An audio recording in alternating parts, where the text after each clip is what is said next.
السلام علیکم ورحمۃ اللہ وبرکاتہ نحمدہ ونصلی علی رسولہ الکریم اما بعد فاعوذ باللہ من الشیطان الرجیم بسم اللہ الرحمن الرحیم وبالوالدین احسانا ترجمہ اور والدین کے ساتھ بھلائی کرو۔ ماں باپ کا نافرمان جنت کی خوشبو سے محروم رہے گا۔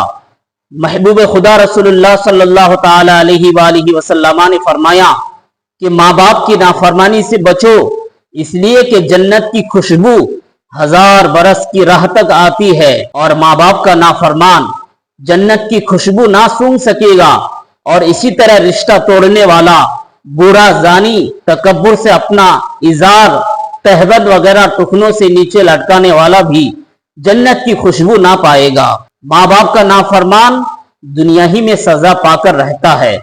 محبوب خدا رسول اللہ صلی اللہ تعالی علیہ وآلہ وسلم نے فرمایا، تمام گناہوں میں اللہ تعالیٰ جسے چاہتا ہے بخش دیتا ہے، لیکن ماں باپ کی نافرمانی کو نہیں بخشتا۔ اللہ تعالیٰ اس نافرمان کو زندگی میں ہی موت سے پہلے اس کو سزا دیتا ہے۔ ماں باپ کا نافرمان اس دنیا ہی میں سزا پا کر رہتا ہے اور آخرت کا عذاب باقی ہے۔ ماں باپ کی نافرمانی سے خاتمہ برا ہو سکتا ہے، ماں باپ کی نافرمانی سے خاتمہ خراب ہو سکتا ہے۔ ایک نوجوان حالت نظام میں تھا، اس پر موت کی کیفیت طاری تھی، اس کو کلمہ طیبہ کی تلقین کی گئی، لیکن وہ کلمہ نہ پڑھ سکا۔ محبوب خدا رسول اللہ صلی اللہ تعالی علیہ وآلہ وسلم کو خبر ہوئی تو تشریف لائے اور فرمایا کہ پڑھ لا الہ الا اللہ۔ تو نوجوان نے کہا کہ مجھ سے کلمہ شریف نہیں پڑھا جاتا۔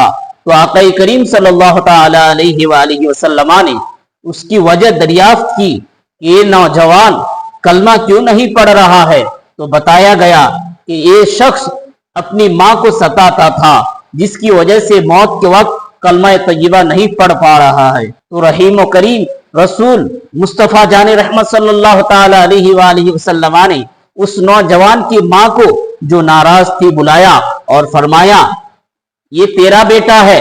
تو اس عورت نے کہا ہاں۔ تو آقا کریم صلی اللہ تعالی علیہ وآلہ وسلم نے فرمایا تو اپنے بیٹے کو معاف کر دے۔ تو اس عورت نے کہا کہ حضور اگر آپ کا حکم ہے تو معاف کرتی ہوں، ورنہ اس نے مجھے بہت ستایا ہے اور میری باتوں پر اپنی بیوی کی بات کو ترجیح دیتا ہے اور اسی کی باتوں کو مانتا ہے۔ تو آقا کریم صلی اللہ تعالی علیہ وآلہ وسلم نے فرمایا اے عورت تو سن لے، اگر آگ جلائی جائے اور تیرے بیٹے کو اس بھڑکتی ہوئی آگ میں ڈالا جائے، اور اگر کوئی تجھ سے کہے کہ اپنے بیٹے کو معاف کر دے ورنہ اس کو اس آگ میں ڈال دیا جائے گا، کیا تو اس وقت معاف کرے گی؟ تو عورت نے عرض کی یا رسول اللہ صلی اللہ تعالی علیہ وآلہ وسلم جب تو میں اپنے بیٹے کو معاف کر دوں گی۔ تو مصطفیٰ جان رحمت صلی اللہ تعالی علیہ وآلہ وسلم نے فرمایا تو اللہ تعالیٰ کو اور مجھے گواہ بنا لے کہ تو نے اپنے بیٹے کو معاف کر دیا اور تو راضی ہو گئی۔ اس عورت نے عرض کیا یا اللہ میں تجھے اور تیرے رسول صلی اللہ تعالی علیہ وآلہ وسلم کو گواہ بناتی ہوں کہ میں نے اپنے بیٹے کو معاف کر دیا ہے اور اس سے راضی ہو گئی ہوں۔ تو اب آقا کریم صلی اللہ تعالی علیہ وآلہ وسلم نے جوان سے فرمایا اے لڑکے پڑھ لا الہ الا اللہ وحدہ لا شریک لہ واشہد ان محمدا عبدہ ورسولہ۔ جوان نے کلمہ پڑھا اور انتقال کر گیا۔ محبوب خدا مصطفیٰ کریم صلی اللہ تعالی علیہ وآلہ وسلم نے فرمایا الحمدللہ الذی انقذہ بی من النار، شکر اس خدا کا جس نے میرے وسیلے سے اس کو دوزخ سے بچا لیا۔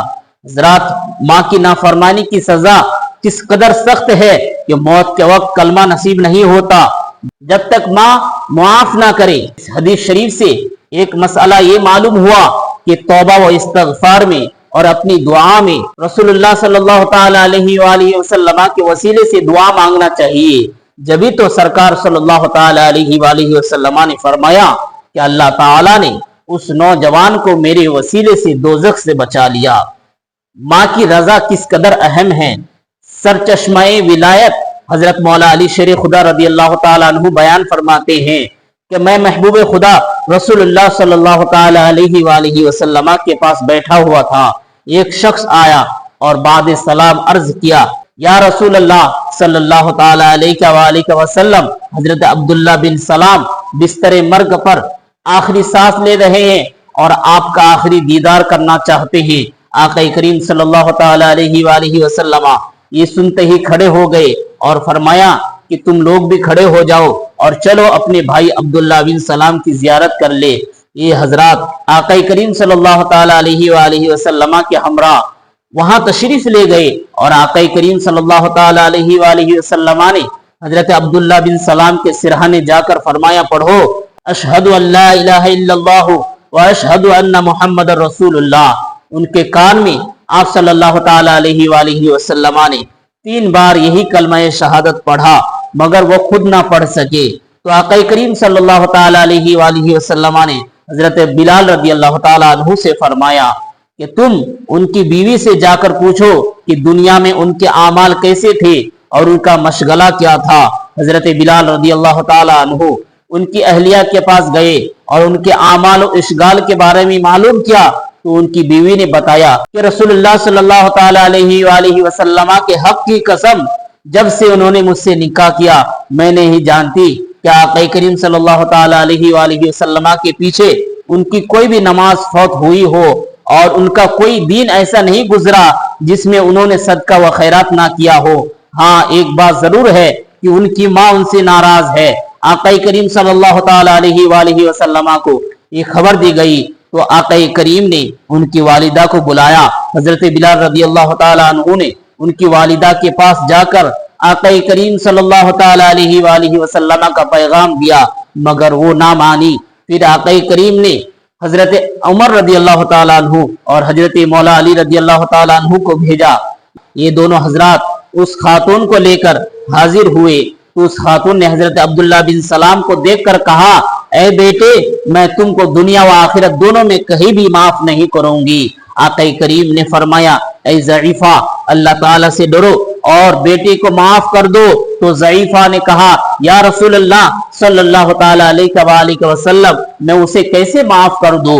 اس نے اپنی بیوی کے لیے مجھے ستایا، تکلیف دی، میری نافرمانی کی، مجھے گھر سے علیحدہ کیا ہے۔ تو آقا کریم صلی اللہ تعالی علیہ وآلہ وسلم نے فرمایا، اگر تم اسے معاف کر دو تو تیرا حق میرے ذمہ ہے۔ یہ انتہا درجہ کی مہربانی اور عنایت ہے ماں بیٹے دونوں کے لیے۔